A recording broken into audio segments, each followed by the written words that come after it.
তো বাপের বাড়ি থেকে তো এইসব জিনিসগুলো বয়ে নিয়ে এসেছিলাম, এগুলো তো শেয়ার করেছি ব্লগে, আবার আবার দেখাচ্ছি কারণ এখান থেকে তো রেসিপি শেয়ার করবো, তো কি রেসিপি শেয়ার করবো সেটা দেখায়। আমটা দেখাচ্ছি কারণ আমের রেসিপিটা শেয়ার করবো, আমের রেসিপি শেয়ার করবো না, আমটা রান্না করবো।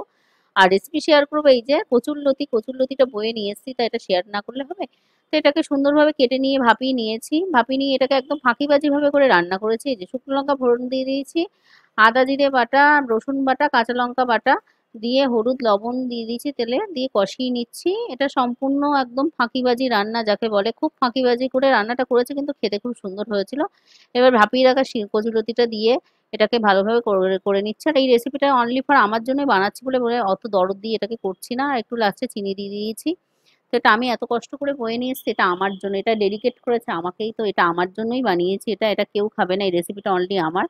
তো এবার মেন কোর্সে চলে আসি, এবার মাটন বানাবো। তো মাটন বানানোর জন্য লবণ আর দই দিয়ে মটনটাকে একটু রেস্টে রেখে দেবো, 1 ঘন্টা রেস্টে রেখেছিলাম, আর তার মধ্যে এগুলো সব কেটে নিয়েছি।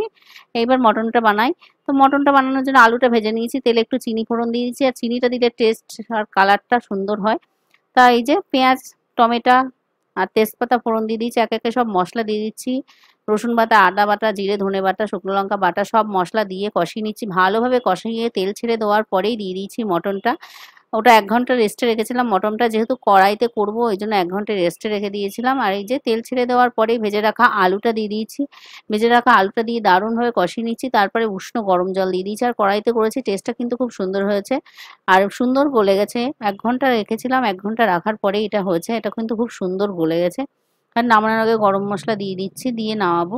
আর খুব সুন্দর হয়েছিল খেতে মটনটা, আর মটনের কালারের লুকটা এবার দেখাচ্ছি, এত সুন্দর লুক এসেছিল, এই যে কালারটা দেখুন এত সুন্দর হয়েছে। এবার থালির ভিডিওর জন্য আমি তুলছি মাটনটা, মটনটা তুলে নেবো দারুণ করে। আর এই যে থালির জন্য সব তুলে নিয়েছি, তো ওটা এই যে থালিটা দেখাই, তো থালিটা শেয়ার করি। এবার ভাত আছে, এই যে শসা, এটা আলু ভাতে, এটা পটল ভাজা, আর এটা আম ডাল, যে আম দেখালাম আম ডাল করেছি, এটা এই যে মাটন, মাটনের রেসিপি তো শেয়ারই করলাম।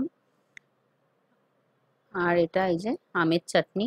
আর ওই রেসিপিটা আমার নিজের জন্য বলে ওটা থালিতে থেকে নিই, কারণ থালিটা মাকে দেবো, মা ওটা খাবে না বলে আর থালিতে ওটা দেওয়া হয়নি।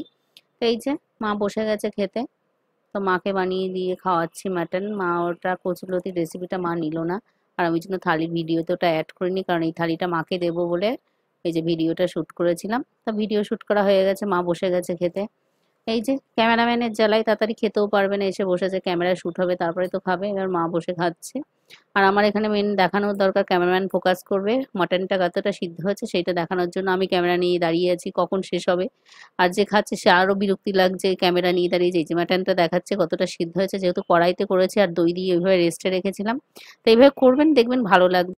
এবার ছোট্টু বাবিনকে দিয়ে দিয়েছি, ছোট্টু বাবিন তো চিকেন লাভার, সেখানে চিকেন লাভারদের যদি মটন দেওয়া হয়, মটনের লেগ দিয়েছি তাতেও মনে হচ্ছে না, মুখটা কালটার মতো করছে, চিকেন লাভারদের মটন দেওয়া এটা নিয়ে রেগে যাচ্ছে। তো আমি বলছি খা, খেতে ভালো লাগবে, ভালোই লাগবে। আর আমি তো মটন কতটা বলেছে সেই ফোকাসটা করবো, কিন্তু ওরা রেগে যাচ্ছে, ক্যামেরা তো ফোকাস দেবে না। যাক, ব্লগটা কেমন লাগলো, ভিডিওটা ভালো লাগলে কিন্তু অবশ্যই লাইক করবেন। ভালো থাকবেন, সুস্থ থাকবেন, ছোট্টু বাবিন ব্লগের সঙ্গেই থাকবেন। আর এই ভিডিও যারা ফেসবুক পেজ থেকে দেখছেন অবশ্যই পেজটাকে ফলো করে দেবেন।